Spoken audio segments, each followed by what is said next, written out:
Hi, everyone. Thanks for joining us again for a chat with one of our student ambassadors, Rebecca Hamilton. Again, my name's Ian Hefele. I'm the admissions counselor for Africa and the Middle East here at SIT Study Abroad. And today we're chatting with Rebecca Hamilton, who I'm going to ask to introduce herself now.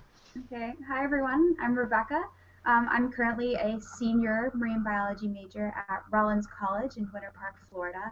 Last fall, I was with the Tanzania-Zanzibar program and I was studying coastal ecology and natural resource management.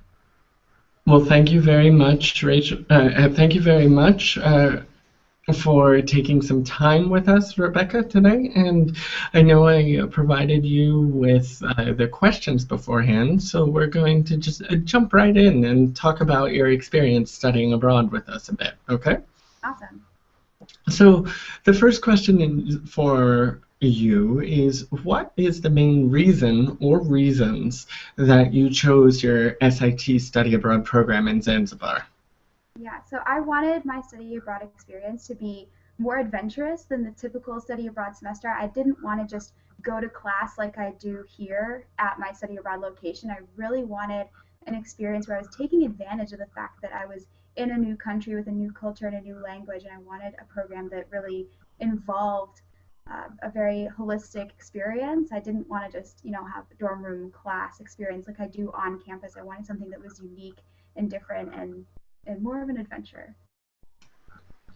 Well, Zanzibar is definitely a unique, different location for Yeah. study abroad. Now, can you name some key skills that you gained while on your SIT program there in Stone Town? Yeah. So the list of things I gained personally from my study abroad is like enormous. But I learned so much inside the classroom. Well, I say classroom, but we spend so much time doing hands-on work in the field. So I learned a lot of research skills.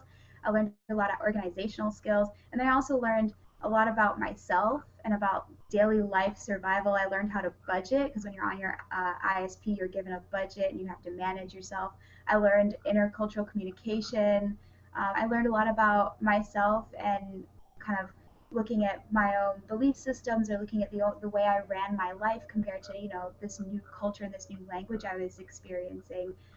And I grew up a lot. I feel like I now know how to take care of myself in a wide variety of situations. And yeah, I just learned so much inside the classroom about the natural resource management that I was studying on my program. But I feel like the stuff I learned outside of the classroom was probably more valuable in the long run.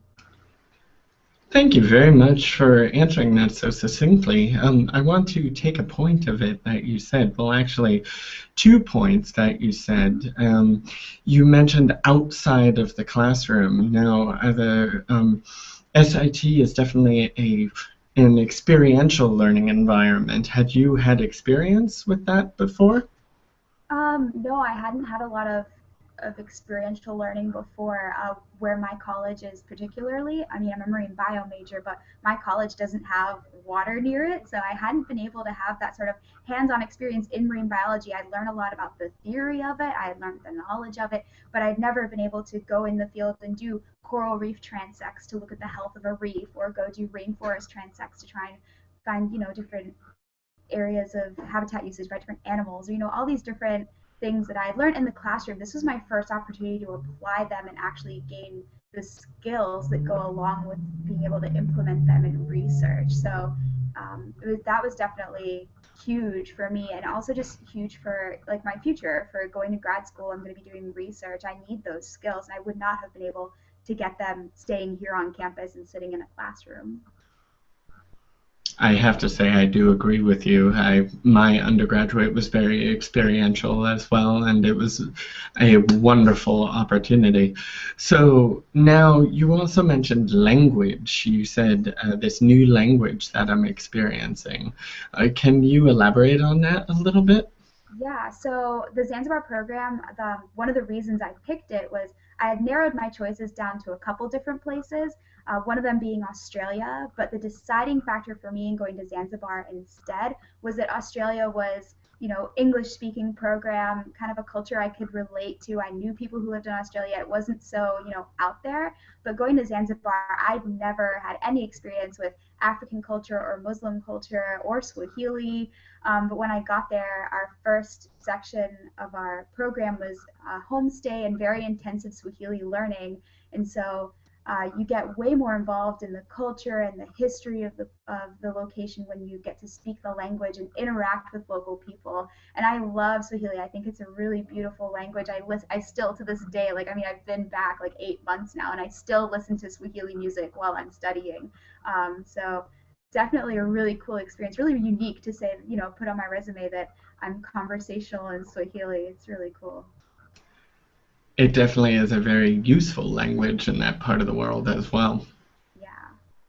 Now, one other question I want to ask you is, can you name, I know you've mentioned a lot of key skills that you've learned, but can you name for us one thing that you think you learned on your SIT program that you don't believe you could have learned anywhere else? Um, I can't pin it down to one skill, but just the process of conducting my independent study project. I've never done anything like that before.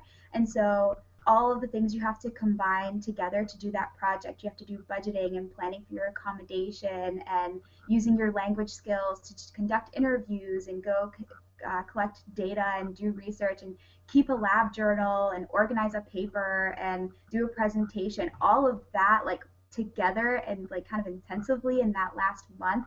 I'd never done anything like that before, and I just learned so much so quickly about like the simplest things, like how to organize a lab journal so that it's usable later, or how to write a paper when you're, under a strict deadline and maybe you're in a country that doesn't have internet all the time, and just, having to figure all that out. It gives you a lot of real life experience, a lot of professional skills. And I've gone on to do, I mean, right now I'm doing my senior thesis for my undergrad degree, and a lot of people are, in my class, are freaking out about it. It's a big deal to them, and I'm like, oh, it's no problem. I wrote something the same length in like a month in Zanzibar, so having a whole year to do my senior thesis is like a piece of cake. And so I just learned so much from that ISP, and I'm really glad I had that experience. It's helping me a lot now. That is wonderful to hear. You made me smile, as you can see, hearing that. Yeah. So now this is a perfect transition into the next question I have for you. You've mentioned a lot of different aspects about your 4 months in Zanzibar with SIT study abroad. I'm being very picky here. What was your favorite aspect of the program? Oh my goodness. Probably the homestays. I absolutely adore. I had three separate homestays during my program, and I adored all of my family members and all of my programs. I'm an only child here at home, so having siblings for the first time was really cool. I had a 10-year-old little sister in my Stone Town homestay who was absolutely amazing, and just being able to use your language skills at home every day with your homestay family and having that support there. I mean, they really do become a family, and it is challenging to live in a new country with a new culture and a new language, but they support you and they help you. I remember my homestay mom taking me to visit her sister because her sister had just had a new baby, and they like included me in this very intimate family moment where they were meeting the new baby, and they just like took me along and included me in all these really great family events. And I just love that, and I still keep in contact. I have a homestay brother and a homestay sister on Facebook, and they make me practice my Swahili at least once a week, so they still talk to me. And it's definitely a lasting bond, and if I ever go back to Zanzibar, they're going to be the first people I go and visit. That is really wonderful to hear there. And here's just a very interesting tidbit, historical tidbit for you. The homestay experience was actually first done by SIT in 1932 when we brought American teenagers over to Germany for the first time. It's a great idea. Yeah, I think so too, speaking as someone who has been in many homestay families. Yeah. Now, SIT, as you've experienced, is a very unique program. You stay in a homestay family, you conduct research, but we're also a very small program. We're based in rural Vermont, and a lot of people haven't heard of us. Yeah. So, if you were to come across someone, as you do in your role as student ambassador, who has never heard of SIT before, how would you describe it? I usually tell them a lot of the same stuff I've already talked about so far, but I usually explain that it's hands-on. That's the biggest thing. You're going to spend so little time sitting in a classroom being talked at.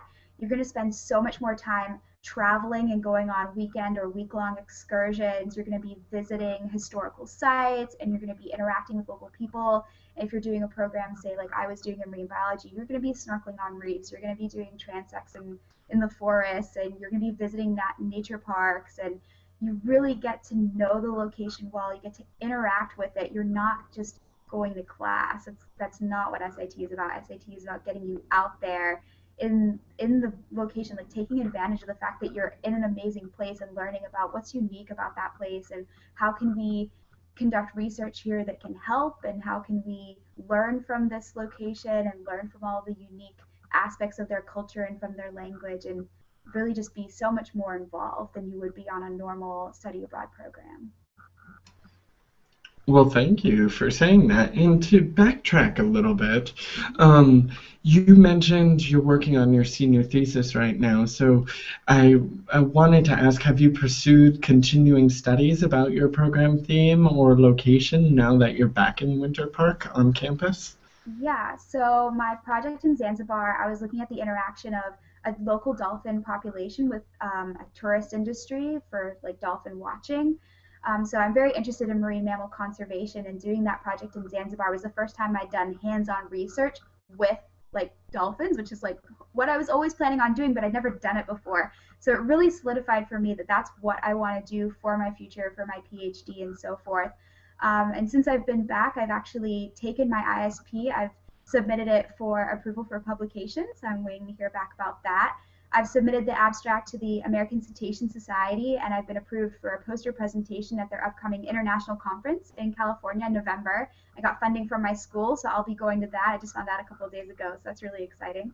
I'm also submitting the abstract to the European Cetacean Society for their upcoming conference in Malta. So I'm taking the research I did in ISP, and it's being recognized as, I mean, it was only a month long, but it was legit work. I put a lot of effort into it, and it's being recognized as something that's really significant and that's something that people can learn from.